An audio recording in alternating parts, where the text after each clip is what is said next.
There we go. Thank you, sir. Thank you very much, Leo. And the step 3 prayer, which is on page 63 of your big book. God, I offer myself to thee, to build with me and do with me as thou wilt.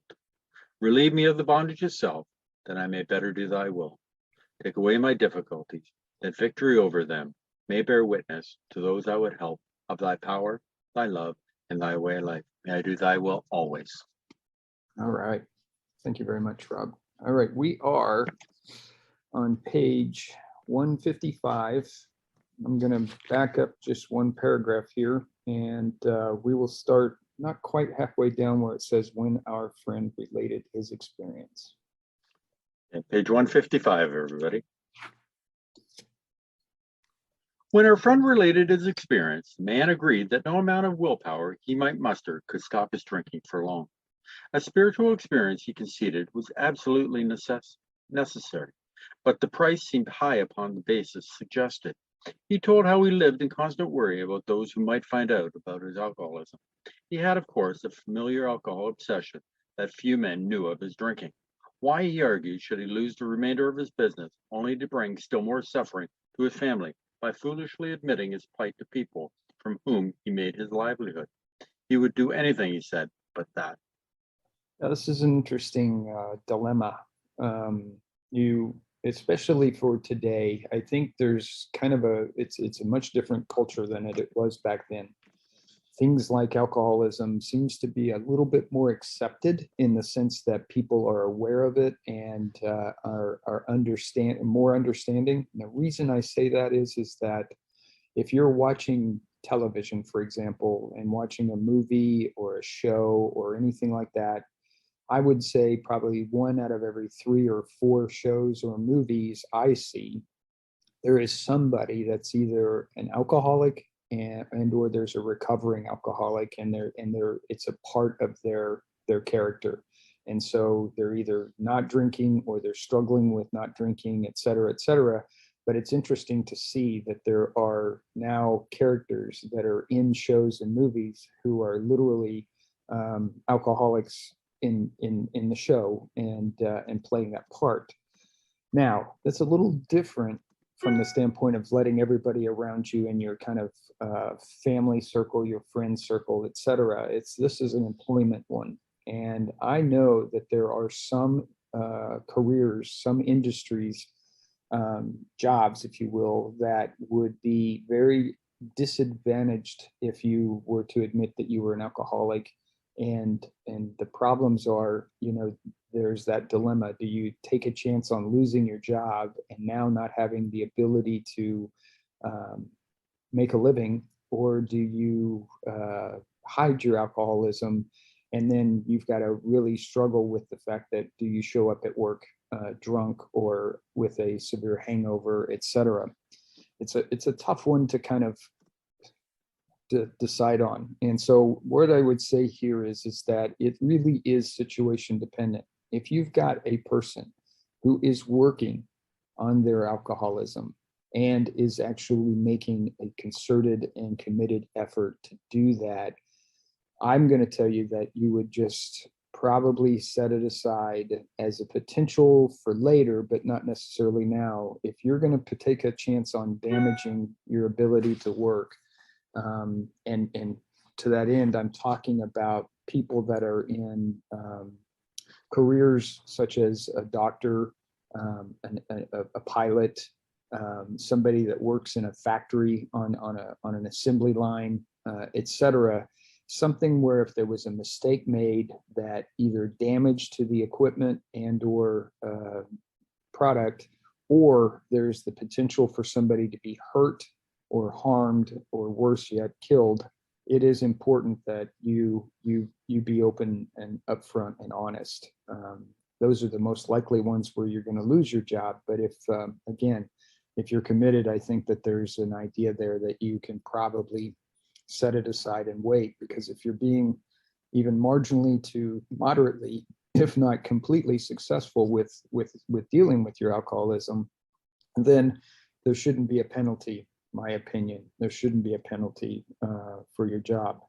Now, obviously, people at work, you you wait, that they're kind of the last to know in a lot of cases. And I think that that's okay.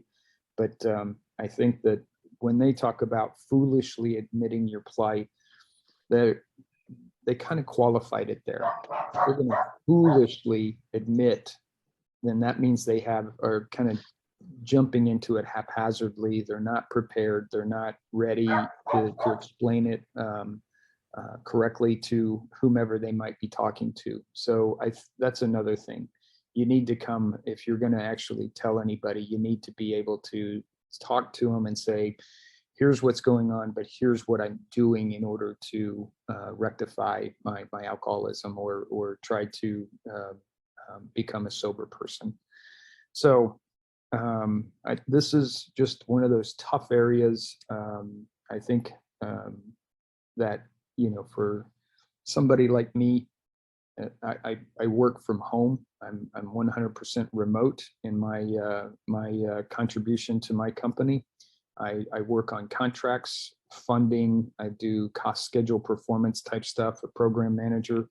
And so my probably biggest thing would be not showing up for work because I was drunk or hungover. So because I don't operate equipment of any kind, or I'm not putting anybody in danger if I was to show up drunk or anything like that, in this case, it's probably not necessary for me to tell anybody, but at the same time, if I did tell anybody, I would obviously tell them what I've done in order to get sober and that I am sober, at this time, and plan to be forever. So anyway, that's, again, just kind of to go through this. If you are a sponsor and you're talking to one of your sponsees or somebody that's asking you questions about this is one of those that there has to be some qualifiers. First and foremost, are they committed to really getting sober? Yes or no? What type of job are they doing? Is there any chance somebody could be harmed? Is there any chance that equipment could be damaged, et cetera, et cetera, et cetera? And you kind of go down the kind of a wire diagram and figure out the yes and no's until you kind of come to an answer that says, yes, you should tell somebody, or no, at this point, just set it aside and keep working on it. Again, just situation dependent, but you as a sponsor can help somebody walk through this and make some at least informed decisions as to about whether or not they would want to share this with their boss or work. Rob? Yeah, I just want to say that Dr. Bob was a proctologist, so he's working on people's rear ends. So do you want your doctor that is operating on you to tell you, hey, I'm an alcoholic? We have to, and so I understand his nervousness about letting people know. But the nurses and other doctors, they know what's going on. I know, and I will tell you, my family, other than my brother and some really close friends, most of them don't know of my alcoholism. In my mind, they don't know about it. They know I do not drink now. Do they put two and two together? Probably. Am I fooling myself? Probably. But it's comfortable that way. They can drink around me all they want, and there are no judgments. I know for myself, I'm an alcoholic. Why? Because I have the two symptoms. I have the allergy, I have the malady of the mind. If people want to drink around me, perfect. Fine. I don't care. Okay. I personally don't. And, nobody from my family has said, how come you don't drink anymore? So we just leave it be. And if somebody wants to ask me, I am more than happy to tell them. Why? Because I have a life that I am living now that is so much better than it was before. So, you know what? If I see somebody that may have a problem, I would mention it to them. But until that time comes, we let things rest. So we're on page 155, everybody. Being intrigued, however, he invited our friend to his home. Sometime later, and just as he thought he was getting control of his liquor situation, he went on a roaring bender. For him, this was the spree that ended all sprees. He saw that he would have to face his problem squarely that God might give him mastery. Um, Do you want me to keep going? yeah, Or- let's just keep going. Okay, one morning he took the bull by the horn and set out to tell those he feared what his trouble had been. He found himself surprisingly well received and learned that many knew of his drinking. Stepping into his car, he made the rounds of people he had hurt. He trembled as he went about, for this might mean ruin, particularly to a person in his line of business.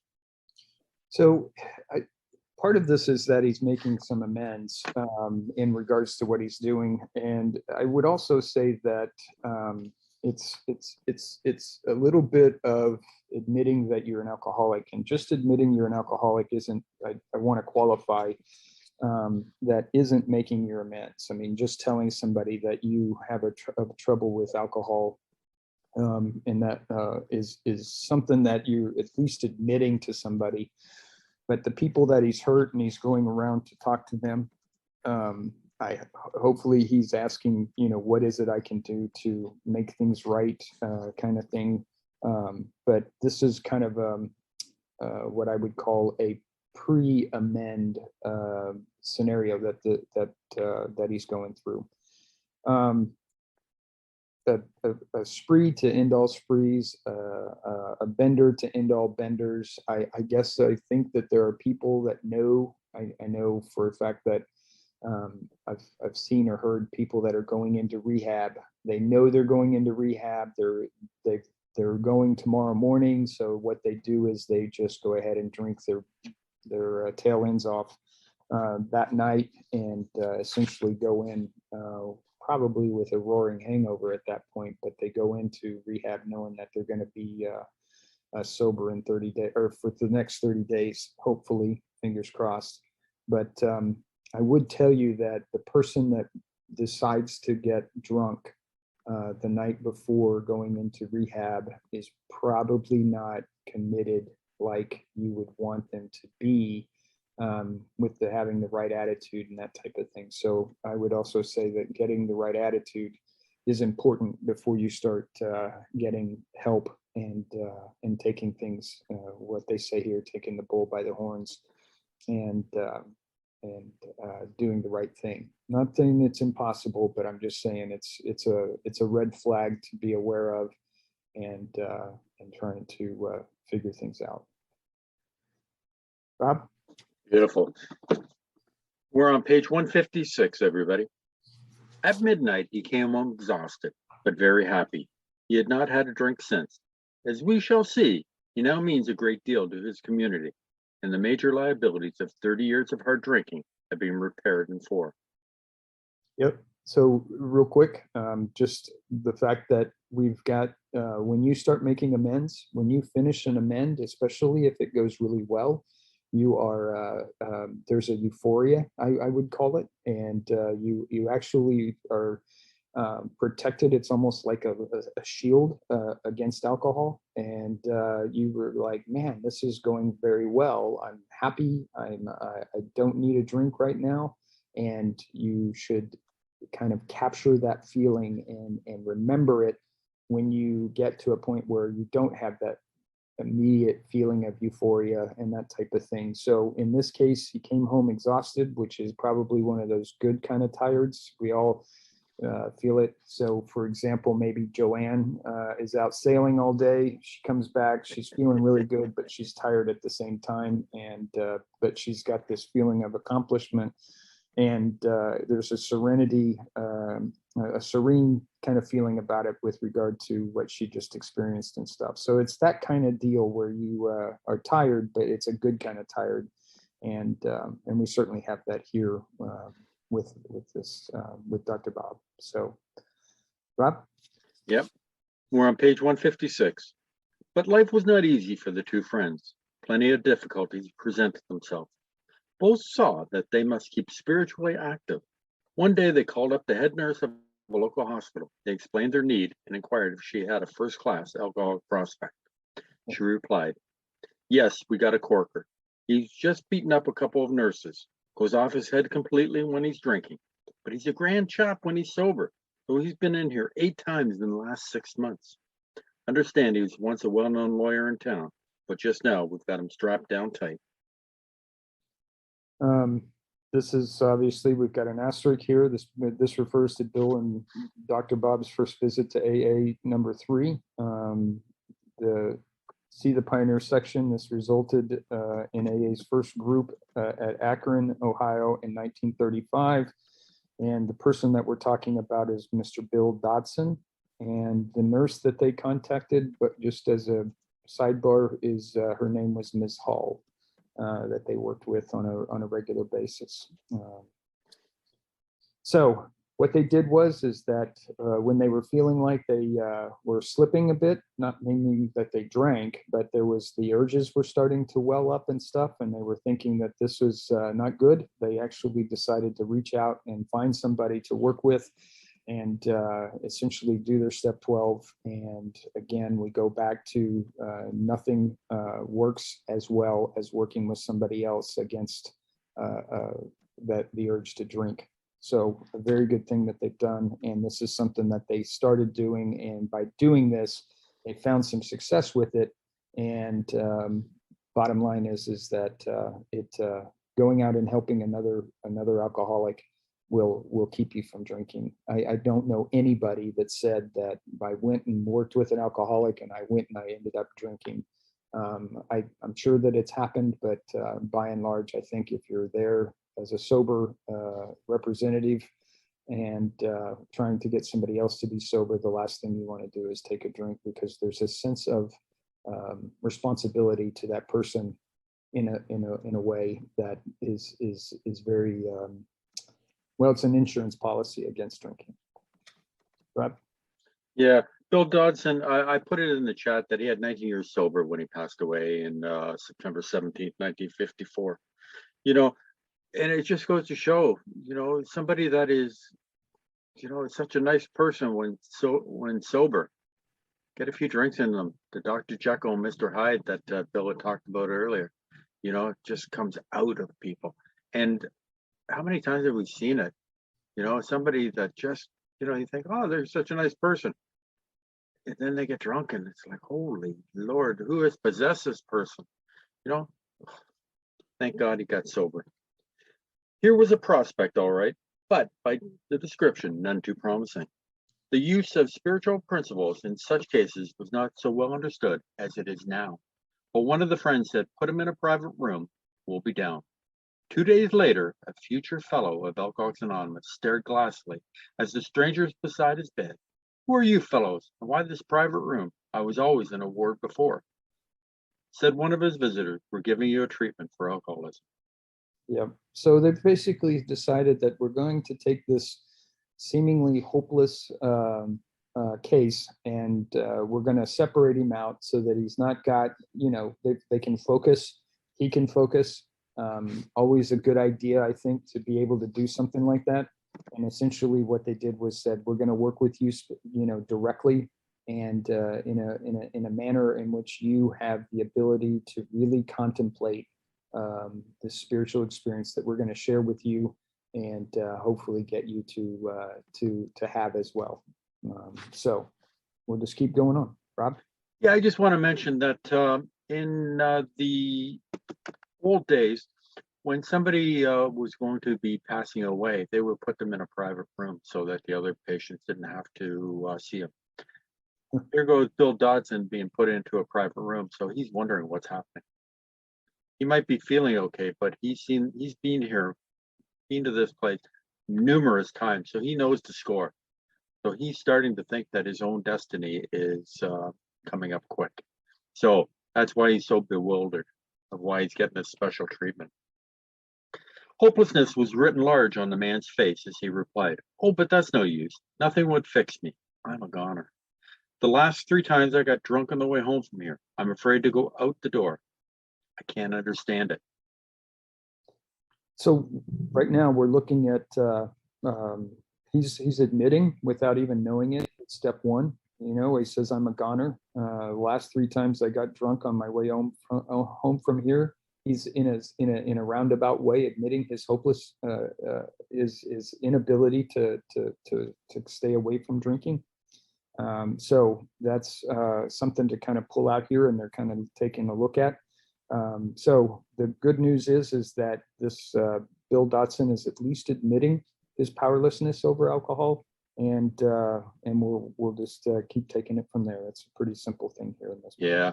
Yeah. The only thing I'll add here is that, as Bill had said in his story, alcohol was his master. You know, he leaves the treatment center and he's right back out doing exactly the same thing. You know, he knows there's a problem, but he doesn't have a proper solution or the course of action to take at this time. For an hour, the two friends told him about their drinking experiences. Over and over, he would say, "That's me, I drink like that."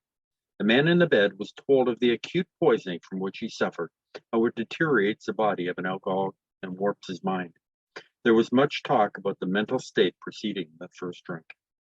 So see what's happening here is that the two friends told him of their drinking experiences. Again, what we're trying to do is make that connection, that bond with another alcoholic that says, I know what you're going through because I've been through something very similar myself.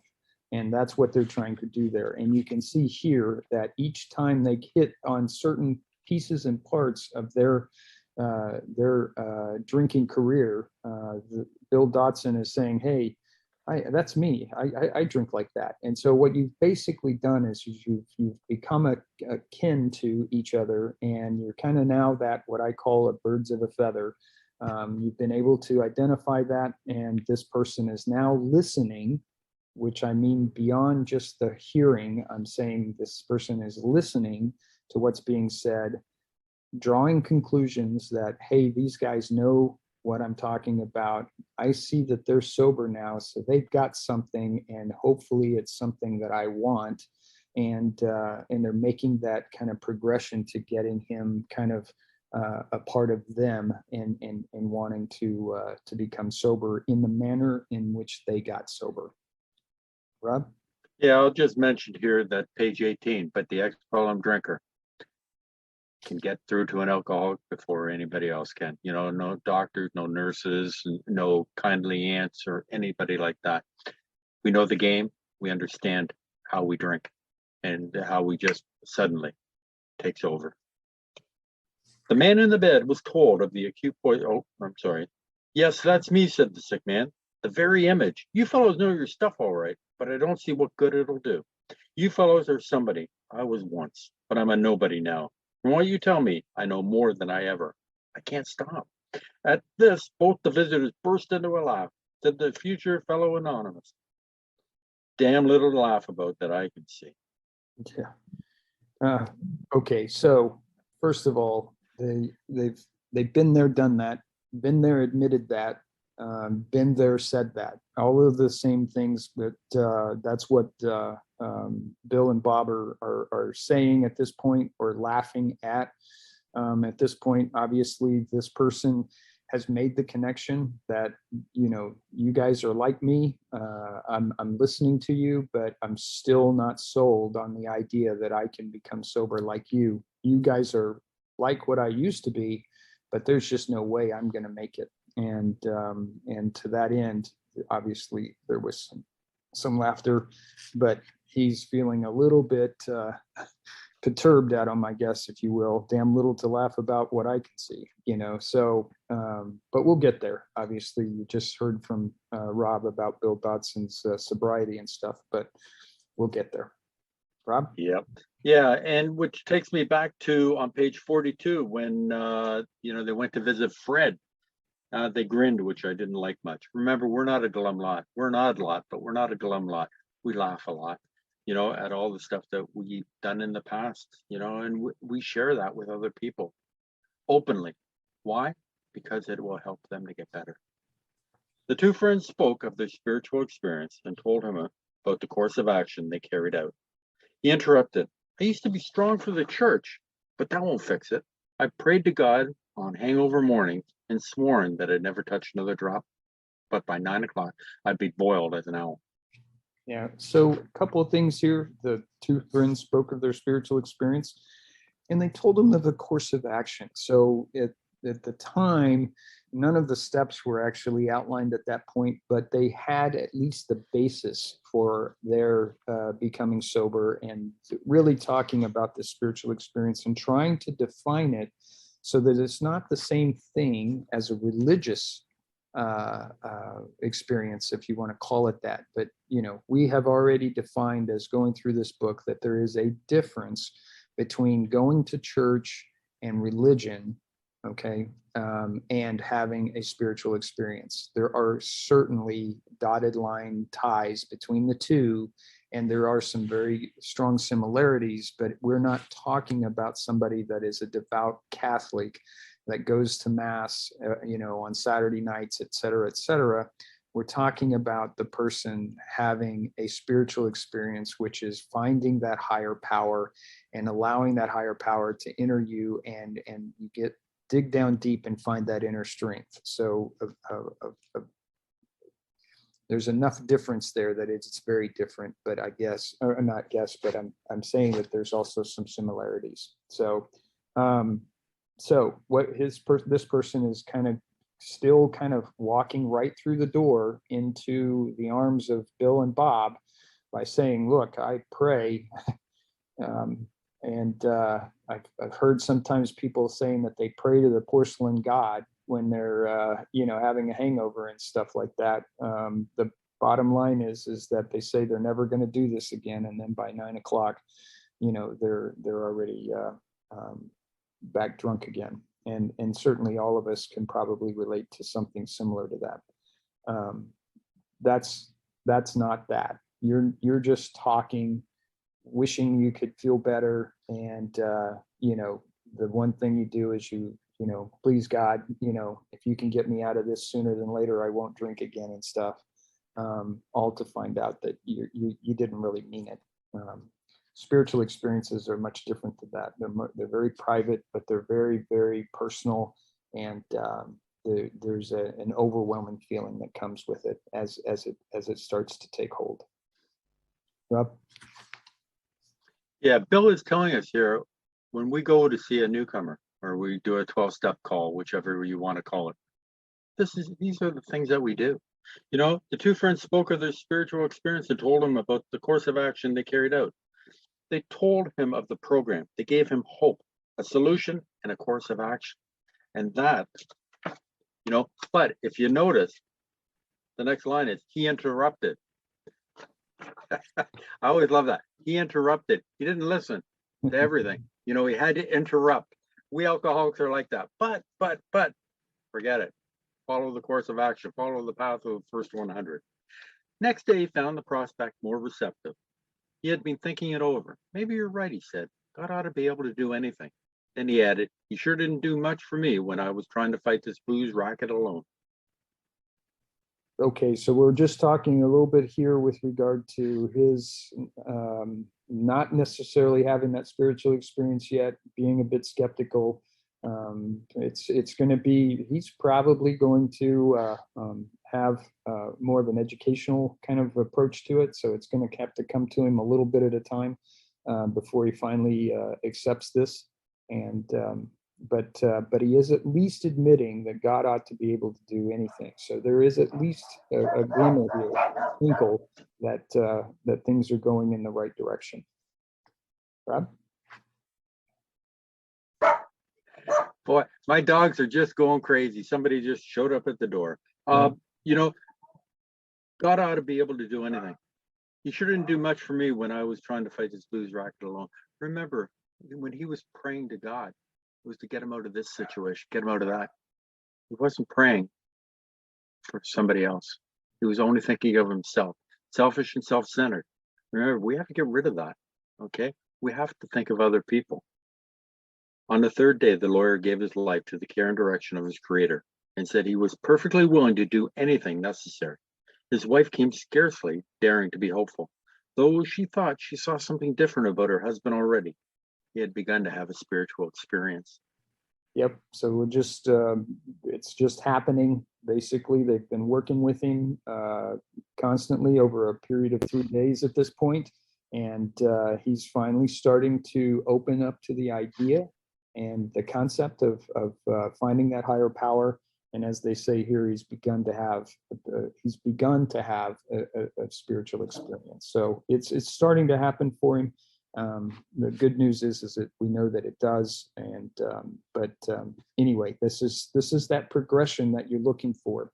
There's resistance at first, then they're starting to get maybe you're onto something kind of phase, and then you start to get them to say, this might work for me. What do I need to do? I'm going to do it. And then as they do it, they start to have that real spiritual experience. So it's a progression, and in this case, it's a good one. So that's something to be expected if you're sponsoring a newcomer or a new sponsee.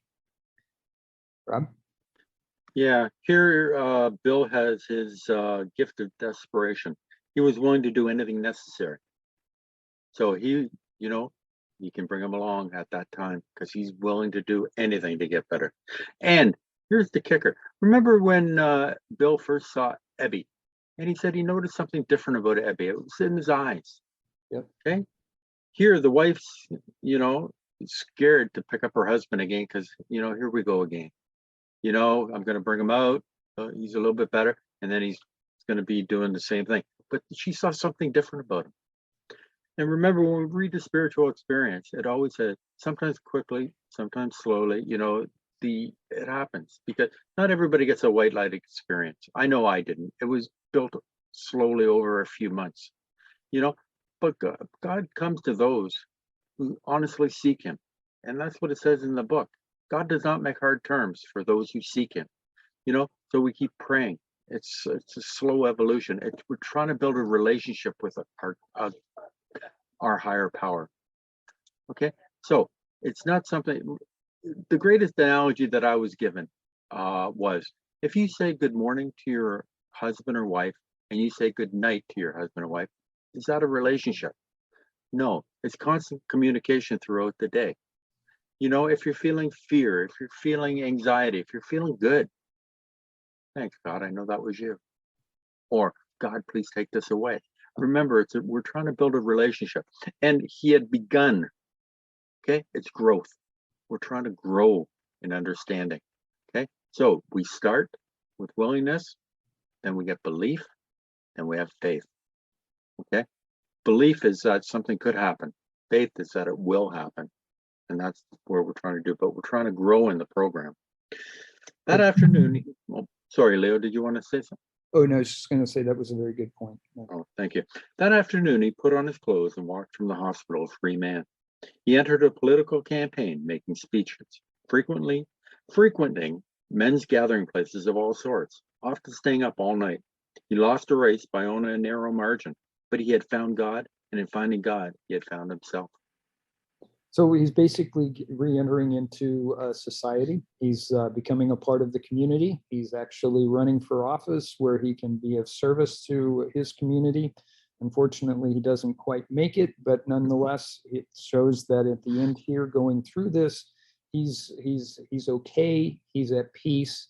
He's got God, and his higher power is keeping him sober. In fact, if you read this paragraph, you see that in no time does he actually start drinking again.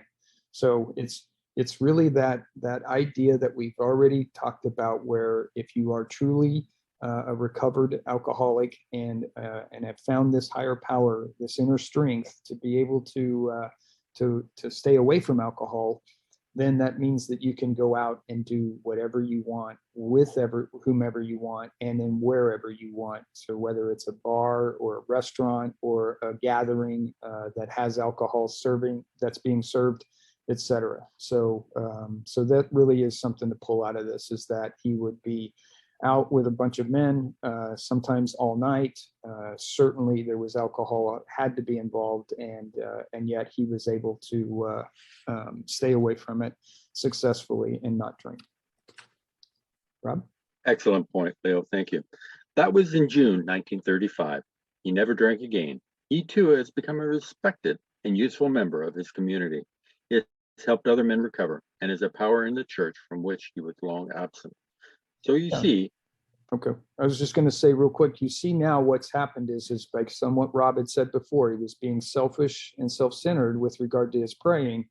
And now what he's doing is he's actually out there serving other people in several different capacities. And I can tell you that I bet that his prayers are much different now than what they were before. Didn't mean to interrupt there, Rob. Go ahead. Oh, no, Leo. The only point that I will bring out here, he has helped other men recover. He's doing step 12. Okay, remember, it's so important. Nothing will so much ensure immunity from drinking. That's helping it is working with another alcoholic. So you see, there were 3 alcoholics in that town who now felt they had to give to others what they had found or be sunk. After several failures to find others, a 4th turned up. He came through an acquaintance who had heard the good news. He proved to be a devil-may-care chap, young fellow whose parents could not make out whether he wanted to stop drinking or not. They were deeply religious people, much shocked by their son's refusal to have anything to do with the church. He suffered horribly from his sprees, but it seemed as if nothing could be done for him. He consented, however, to go to the hospital, where he occupied the very room recently vacated by the lawyer. Okay, so go ahead. No, Yeah. do you want me to keep going, or? Let's go ahead, I guess, because it's now we're kind of setting the stage. We've got another hopeless drunk that's now in the hospital. They've been able to put him in his private room here, and it happened to be the same room that Bill Dotson occupied.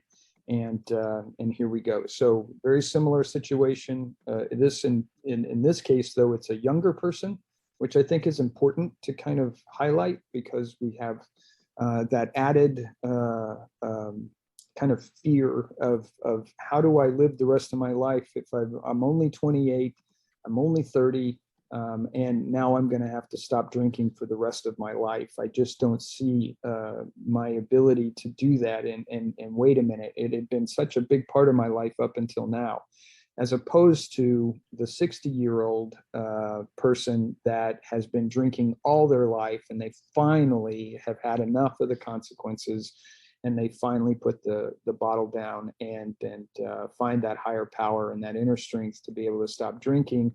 And there's a different mindset for a 60-year-old versus a 28-year-old. And I think it's important, because it is, in fact, you must know culturally and personally where these different individuals are. They all have the same problem. They've all gotten to be alcoholic. They all have problems with alcohol. They all have, a number of stacked up consequences.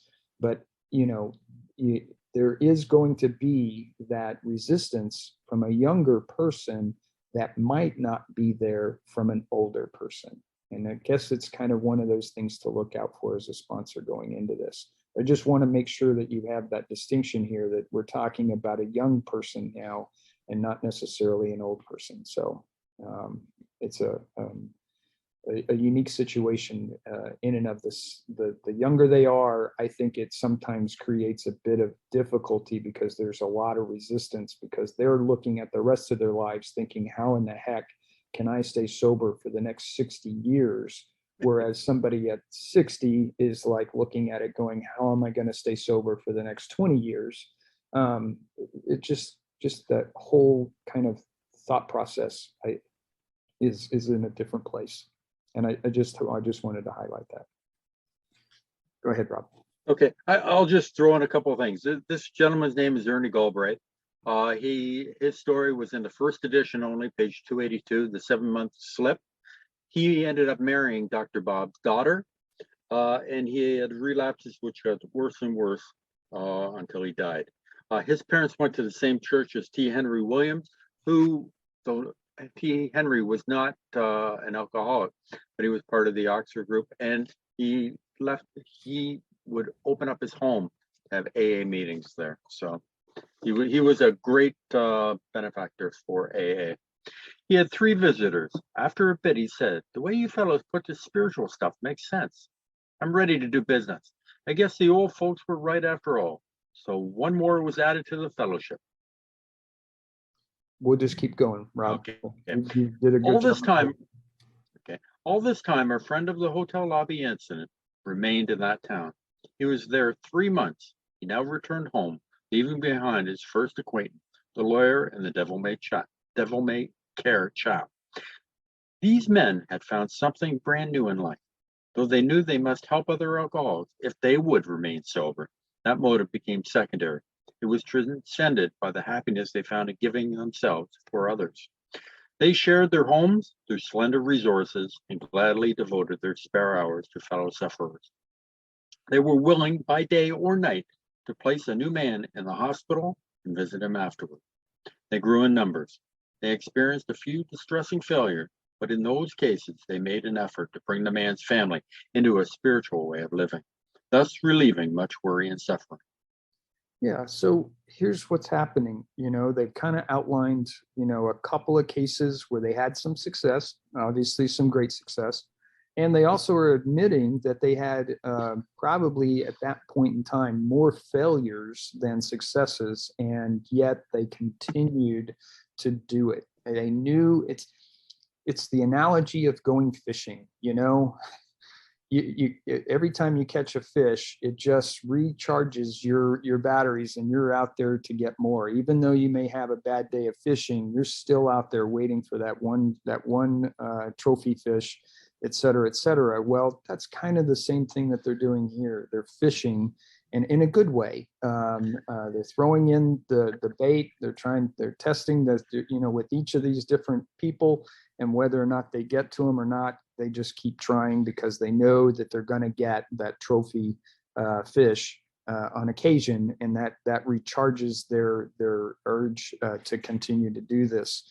And here's some other things that these guys did. Their slender resources. I'm amazed when I read about Bill and Bob and Hank Parkhurst and others that were in the beginning of AA, and how much time, energy, and effort that they devoted to developing the program, developing the fellowship, and et cetera, et cetera. And they didn't, at times, they weren't working for extended periods of time. And it's thank goodness it was back in the 30s, because things just didn't cost that much. I mean, barely anything, compared to what we have to pay today. But the point I'm trying to get at here is that these guys were truly committed to this, so much so that they sacrificed their own income and well-being in order to make this happen. And if you were to sit down and say who are the 10 people that you would like to have dinner with, it would just be amazing to sit down with people like Bill or Bob or Hank Parkhurst or whatever, and just get to know them on a personal level, more so than we have here. But I'm just going to say that they found a lot of happiness in what they were doing, and here's men that are focusing on their happiness over their well-being, and certainly their well-being was at least mildly being taken care of. They certainly ate. They had roofs over their heads. I'm certainly sure that bills were being paid. But again, like I said, it just didn't cost that much back then. So a little bit of money went a long way. And the other part is that they shared their homes. They opened them to strangers. Just another one of those things that right now I think would be unheard of in today's society, and that is something that I think is noteworthy and something to kind of realize. And thank God that these guys did what they did to create the program that they did. And even so, whenever they had the failures that they had, they were able to touch the family in such a way that the family was much more educated on alcoholism and understanding that it was a disease, and that it, not to be quite necessarily so hard on the alcoholic, and treat it in a different way, which relieved them of a lot of the stress and the anxiety that they were feeling as well. So really just this is an amazing paragraph in just outlining what these men went through, what they did, what they sacrificed in order to create Alcoholics Anonymous and this fellowship that we all find so dear. Rob? Yeah, 4 lines here just resonate with me. Though they knew they must help other alcoholics if they would remain sober, that motive became secondary. It was transcended by the happiness they found in giving themselves for others. Wow. Let that sink in for a second. A year and 6 months later, these three had succeeded with 7 more. Seeing much of each other, scarce an evening passed that someone's home did not shelter a little gathering of men and women, happy in their release, and constantly thinking how they might present their discovery to some newcomer. In addition to these casual get-togethers, it became customary to set apart one night a week for a meeting to be attended by anyone or everyone interested in a spiritual way of life. Aside from fellowship and sociability, the prime object was to provide a time and place where new people might bring their problems. Okay, so right now what we're looking at, and for the most part, this is an extension of the Oxford group at this point in time in Akron. They stayed with the Oxford group for quite some time. They were known as the Alcoholic Squad, if you will, with regard to the group in Akron. There was a lot of Oxford group members that were not alcoholic that were attending these weekly meetings that they had. And a couple of points I want to make here is that they're demonstrating how connections are made. One, they're going to a hospital and they're finding individuals and they're working with them. And over that period of time, that 18-month period, they were successful with 7 more. I mean, I can't imagine how many failures they had in that time frame, but at least 7 got it so that they were being successful in that. And having these weekly meetings where anyone and everyone could come that was interested in a spiritual way of life. So we're not even necessarily talking about becoming sober, even though the focus was to find alcoholics that would be in attendance of this meeting. And just as a sidebar, the Oxford group wasn't really keen on some of these alcoholics, because if you know anything about the Oxford group, they were of the higher elite, wealthy group of people by and large, and they kind of looked down their noses at some of the socioeconomic people that were coming in that were alcoholic. Even though they did at least allow for it, there was some frowning on it. And it's ultimately what caused the break from the Oxford group and for AA to go out on its own. And we can talk more about that later.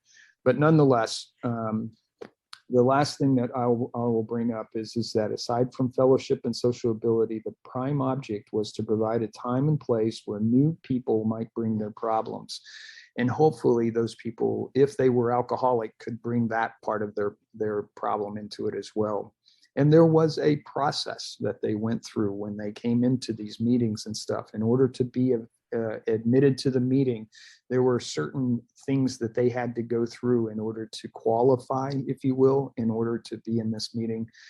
Even though they opened it up to anybody and everybody, once you went the first 1 or 2 times, at some point in time, there was an expectation that you were going to find this higher power, find God, and admit to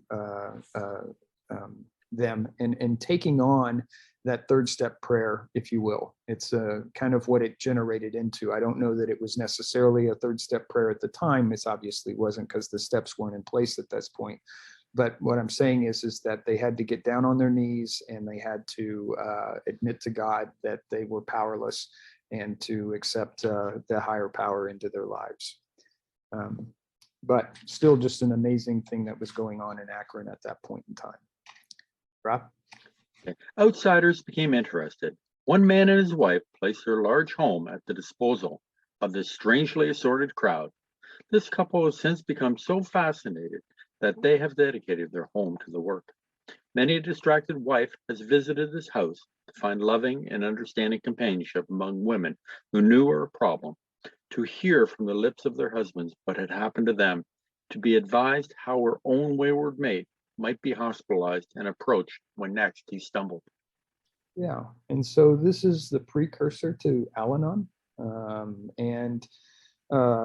so the neat thing about what they did in the very beginning was they were it was it was not just the individual, but it was the individual's spouse, and it was also the individual's family that were helped also, and they had resources available, including a place to go where they could specifically talk about their problems as opposed to being talk about the alcoholic's problems, and they could find support that was much needed at the time. And I apologize, Rob, you probably know, but I do not know the name of the couple. That I do know, Leo. I thought you would.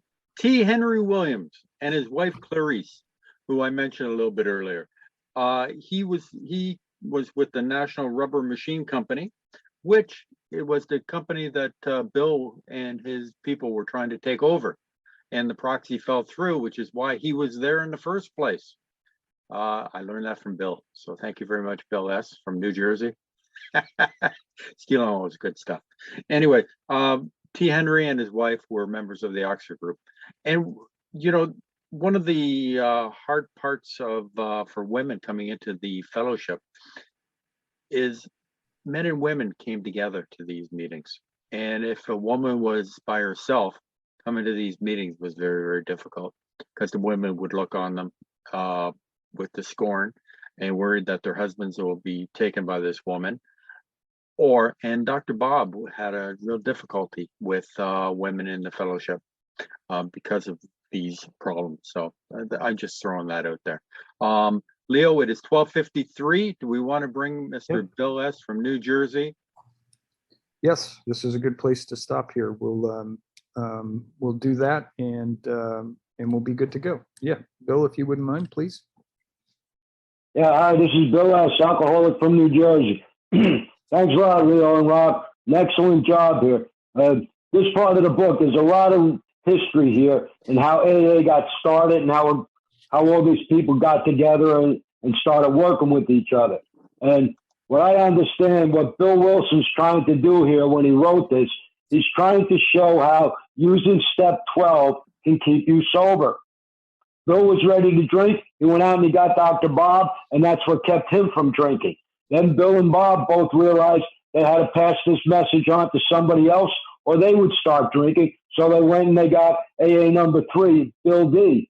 Then the three of them went and got AA number 4, Ernie G, because they realized that by carrying this message to somebody else, that's what was keeping them sober more than anything else. And I think that's the point Bill's trying to get across to us here. And on the top of page 160, he says, the prime object was to provide a time and place where new people might bring their problems. They were trying, this was oriented towards new people because that's the one you can carry the message to as a new person. The 2 people or 3 people that already had the message couldn't carry it back and forth to each other over and over again. That's not going to accomplish anything. In order to complete this program, you have to carry the message to somebody. That's what step 12 tells us. And by doing that, you're using a newcomer. So no newcomer, you can't complete the program. That's why the newcomer is so important. And this is oriented at newcomers because each one of these people at one time was the newcomer. Dr. Bob was the newcomer, then Bill D was the newcomer, then Ernie G, and so on and so forth as it went down the line. So he's showing us here that by carrying this message and doing some kind of service for another alcoholic, that's what keeps us sober more than anything else. That's all I got on this. Thanks a lot for letting me share. Thanks very much, Bill. And one thing that Bill has said numerous times, if there are no newcomers, there's no AA. It'll die out. So, and that was a really important point. All right, Rob. Thank you, everybody. We're going to close with the Serenity Prayer, and then we'll open it up for some discussion. Serenity Prayer. God, grant me the serenity to accept the things I cannot change, courage to change the things I can, and wisdom to know the difference.